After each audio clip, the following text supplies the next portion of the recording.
పిల్లలకి స్కూల్ పాఠశాలైతే పేరెంట్స్‌కి స్కూల్ పేరెంట్స్‌శాల. నమస్కారం అమ్మా. నమస్తే మాధురి. అయితే శ్రావణ మాసంలో ప్రతి రోజుకి ప్రాముఖ్యత ఉందని మీరు చెప్పారు. ఆ! అయితే అన్నీ మాట్లాడుకున్నాం. శ్రావణ బుధవారం ఒకటి, శ్రావణ శనివారం ఆ! ఒకటి. ఇంతకీ శ్రావణ బుధవారము ఏ దేవతని ఆరాధించే రోజు అంటారు? ఆ! ఆ రోజు ఆ! ముఖ్యంగా ఎవరు గనక ఆరాధిస్తే వాళ్ళు ఆ! అనుకున్నవి జరుగుతాయంటారు? అంటే ఆ! స్పెసిఫిక్‌గా ఉంటుందంటారా? ఆ! ఆ రోజు శ్రావణ బుధవారం చేసుకునే వాళ్ళు? ఆ! దాని గురించి తెలుసుకోవాలనుకుంటున్నాం. తప్పకుండా. అయితే మనకి విష్ణుమూర్తిని మనం ఎప్పుడు పూజ చేస్తాము? అయితే శనివారం రోజు కానీ, గురువారం రోజు కానీ, అసలు ప్రతిరోజు మనం విష్ణుమూర్తినే పూజ చేస్తూ ఉంటాం. హ్మ్. జనరల్‌గా విష్ణు సహస్రం లేస్తూనే పెడతాం. అవును. శనివారం అయితే స్వామివారి ఇది పెట్టేస్తాం. వెంకటేశ్వర స్వామిది పెట్టేస్తాము. హ్మ్. అయితే కానీ ఒక్క శ్రావణ మాసంలో మనం బుధవారం రోజు విష్ణుమూర్తిని ప్రార్థించాలి. ఓహోహో! యాక్చువల్‌గా బుధవారం ఎవరి కోసము? మనకి వినాయకుడు, అయ్యప్ప. అయ్యప్ప, వినాయకుడు, ఆ! బుధగ్రహము ఆ! కదా! గ్రహాల సంగతి ఎవరు పట్టించుకోవట్లేదు. ఆహా! బుధవారము ఈ వీళ్ళిద్దరికీ మనం అలాట్ చేసేసాం. అవును. అయితే కానీ శ్రావణ మాసంలో ఒక్క మాసంలో మాత్రమే హ్మ్. విష్ణుమూర్తిని బుధవారం రోజు పూజ చేస్తాము. హుహు. చెయ్యాలి కూడా. అయితే ఎవరు చెయ్యాలి అన్న మీ సందేహానికి హ్మ్. వ్యాపారస్తులు, పిల్లలు ఓహో!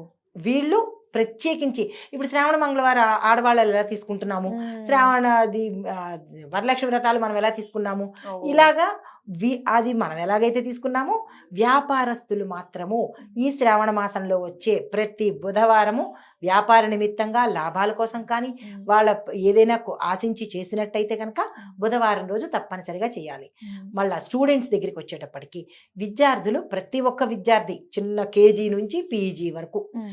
తల్లిదండ్రులు బుధవారం రోజు గుర్తుపెట్టుకుని విష్ణుమూర్తిని అర్చించడంతో పాటు బుధగ్రహానికి కూడా వీళ్ళు అర్చన బుధ మంత్రం, బుధ గాయత్రి మంత్రం ఉంటుంది కదా, హ్మ్. బుధ మంత్రం ఉంటుంది కదా, బుధ మంత్రం చెప్పేస్తాను, చాలా చిన్న మంత్రం అది. హ్మ్. ఓం బుం బుధాయ నమః.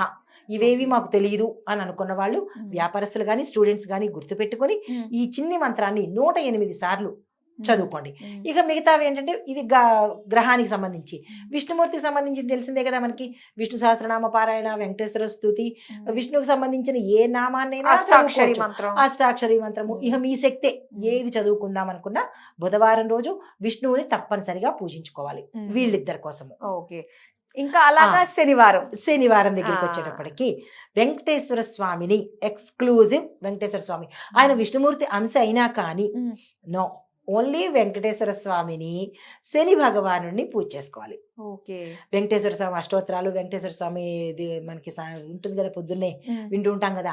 అది, సుప్రభాతము. హ్మ్. ఇంకా వెంకటేశ్వర స్వామిదే ఎక్కువ వెంకటేశ్వర స్వామి నామాలు. హ్మ్. ఆ రోజు ఆయన్ని, దీంతో పాటు ఈయన శని భగవానుడిని తప్పకుండా పూజ చేయాలి. హ్మ్. ఎందుకో కూడా చెప్తాను. హ్మ్. ఈ జాతక దోషాలు ప్రతి ఒక్కళ్ళకి శని భగవానుడు జాతకంలో ఇబ్బందులు పెడుతూనే ఉంటాడుగా. అవును. అంటే ఆయన పెట్టేది కాదు సుమా! మనం చేసుకుందే ఆయన మనకిస్తాడు. హ్మ్. ఇది టీచర్ లాంటి. టీచర్ లాగనమాట. హ్మ్. కానీ ఏమననేస్తున్నారు పాపం ఆ పిచ్చి ఆయన మీద ఏమని పెడుతున్నారు? శని భగవానుడు మమ్మల్ని ఇబ్బంది పెడుతున్నాడు అంటారు. హ్మ్. మనం చేస్తేనే కదా ఇబ్బంది పెడతాడు. అవును. శని భగవానుడు కర్మకారకుడు. ఆయనకి ఏది అంటదు. హ్మ్. నువ్వేది చేస్తావా అదే ఇస్తాను అంతే. మంచి చెయ్యి మంచి తీసుకో.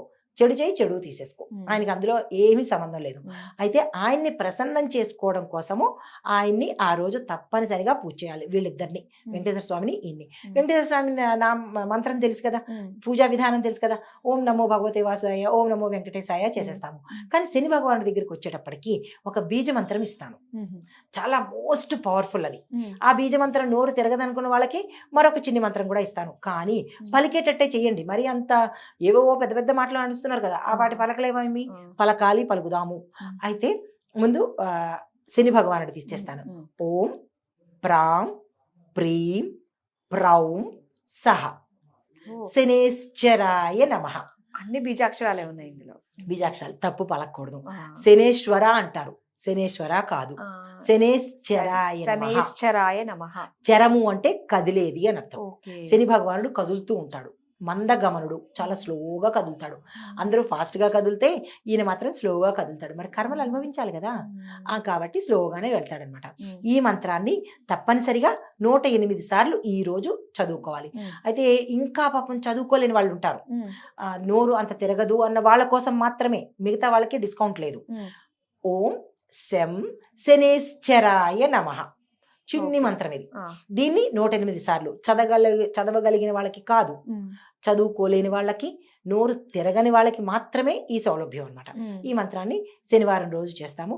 శని భగవానుడికి ఇష్టమైన నైవేద్యం ఏమిటి అంటే నల్ల నువ్వులు బెల్లము కలిపిన చలివిడి పెడతాము. మా దగ్గర అది కూడా లేదు అని అనుకున్న వాళ్ళకి మనకి పటికి బెల్లం ఉంటుంది కదా, పటికి బెల్లాన్ని నైవేద్యం పెట్టండి. మరీ అంత దౌర్భాగ్యంలో ఉండొద్దమ్మా. నల్ల నువ్వులు మరీ లేవు అన్న పదం ఎంత చాలా ఈజీగా వాడేస్తారు తెలుసా. ఆ లేవు అని మనమే అఫర్మేషన్ చేసుకుంటున్నాము. లేదు అంటే అదే అవుతుంది. ఎందుకు లేదు అనుకోవాలి? ఒక 10 రూపాయలు పెట్టి నల్ల నువ్వులు తెచ్చుకోండి, ఓ 10 రూపాయలు బెల్లం పెట్టి తెచ్చుకోండి, ఆ రెండు కలిపి చలివిడి పెట్టండి. మన పాపాలు కడుక్కోవాలి కదా, పెంచుకోకూడదు కదా. కాబట్టి లేవు అనే శబ్దం ఎప్పుడూ వాడద్దు. ఇందు ముఖంగా ఏం చెప్తున్నానంటే, ఏదైనా లేదు అనే శబ్దం ఈజీగా వాడేస్తారు.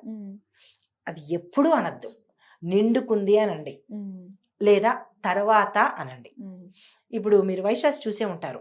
మనం ఒకటి కొనడానికి కొట్టు దగ్గరికి వెళ్ళినప్పుడు, దుకాణం దగ్గరికి వెళ్ళినప్పుడు మనం ఒకటి అడిగితే వాళ్ళు ఏమంటారు? ఇది తీసుకోండి బాగుంటుంది అంటారు. మీరు గమనించారో లేదో. అంటే ఇప్పుడు అన్ని మాల్స్ వచ్చేసాయి కాబట్టి తెలియదు కానీ కిరాణా దుకాణాల్లోకి వెళ్తే మనం సపోజ్ ఒక షాంపూ గురించి అడుగుతాము. ఆ షాంపూ వాడి దగ్గర ఉండదు, కానీ వాడి నోట్లోంచి మాత్రం ఎప్పుడు లేదు అని రాదు. ఈ షాంపూ బాగుంటుందమ్మా, చాలా మంది ఇదే పట్టుకెళ్తూ ఉంటారు. గమనించారో లేదో, ఈసారి గమనించండి. ఎప్పుడూ అనరు వాళ్ళు లేదు అని. కానీ మనం ఎంత సులువుగా వాడేస్తామంటే లేదు అని, ఉండి కూడా లేదు అని వాడేస్తాము. అంత శబ్దం, అంత ఇష్టం మనకి. ఇంట్లో కూడా ఏదైనా సరుకులు అయిపోతున్నప్పుడు ఈ సరుకులు లేవండి అంటారు. లేవు అనద్దు, నిండుకున్నాయి. అది భావదరిద్రం ఎందుకు? లేకపోయినా భావదరిద్రం వద్దు కదా. నిండుకున్నాయి అని అనాలన్నమాట. అంటే అప్పుడు నిండుగా ఉంటాయి అని అర్థం. ఊహించడంలో కూడా, కలల్లో కూడా దరిద్రం ఎందుకురా? ఉన్నాయి అని భావిద్దాము, తప్పేముంది? ఉన్నాయని అనుకుంటే వస్తాయి కదా. సో ఇదనమాట. ఇది బుధవారము, ఇది శనివారము. ఈ విధి విధానంగా చేసుకున్నట్టయితే ఓకే. అయితే సోమవారము శివుడికి ప్రీతికరము మనం మాట్లాడుకున్నాము. కాకపోతే శివుడికి ప్రీతికరమైన నైవేద్యాలు, ఆయనకి సమర్పించాల్సిన పువ్వులు ఏముంటాయంటారమ్మా? అయితే సోమవారం రోజు ఈ 5 వారాలు ప్రతిరోజు సోమవారం కాకుండా మిగతా 30 రోజులు కూడా శివుణ్ణి పూజించాలి. సోమవారం నాడు ప్రత్యేకత ఏంటంటే గనక, అది పాలతోను, తేనెతోను, బెల్లము, విభూది, బిల్వదళాలు, ఈ 5టితోనూ మనము ఆ రోజు అభిషేకం చేస్తాము. అయితే అభిషేకం చేసేటప్పుడు శివస్తోత్రాలు చదవడము. మరి శివుడికి శివస్తోత్రాలు అందరికీ తెలిసిందేగా, రుద్రమంత్రం చదువుతారు, అష్టోత్తరం చదువుతారు. అది ప్రత్యేకంగా చెప్పాల్సిన పని లేదు. మరి ఏమిటి నైవేద్యంగా పెట్టాలి అంటే కనుక చెరుకు రసాన్ని నైవేద్యంగా పెడతారు. తర్వాత పటిక బెల్లాన్ని నైవేద్యంగా పెడతారు. దీంతో పాటు ఆ స్వామివారికి అత్యంత ఇష్టమైనది పాలను నైవేద్యంగా పెడతారు. ఇవి లేకుండా ఉండవు కదా, కాబట్టి లేవు అని అనద్దు. ఇవి నైవేద్యంగా పెడదాము. అయితే ఇది చేస్తే మనకొచ్చేది ఏంటి అంటే కనుక, కళ్యాణం కాని వారికి పెళ్లిళ్ళు అవుతాయి. కళ్యాణం కాని వారికి కళ్యాణం అవ్వడంతో పాటు సంతానం కావలసిన వారికి సంతానం భాగ్యం కలుగుతుంది. దీంతో పాటు ఎవరైతే దీర్ఘకాలికంగా అనారోగ్యంతో, చాలా మంది ఇప్పుడు మీరు గమనించే ఉంటారు, ఎవరేం అడిగినా నీరసంగా మాకు ఈ రోగం అండి, ఆ రోగం అండి, ఇది బాగాలేదండి, అది బాగాలేదండి అంటుంటారు.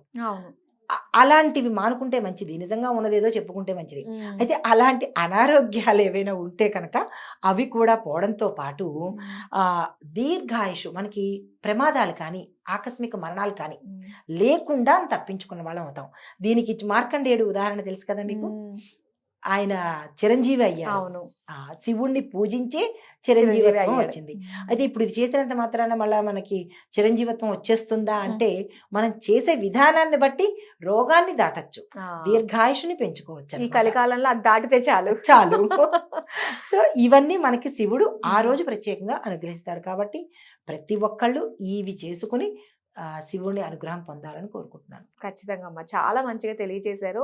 మనకి ఏదైతే ఉన్నాయో డైవర్షన్స్ నుంచి పక్కన పెట్టేసి చిత్తశుద్ధితోటి దైవాన్ని కనుక కొలిస్తే ఖచ్చితంగా ప్రతిఫలం మనకు ఉంటుంది. డెఫినెట్ గా ఉంటుంది, పక్కనే ఉంటుంది. చాలా చక్కగా తెలియజేసినందుకు ధన్యవాదాలు. నమస్తే అమ్మా.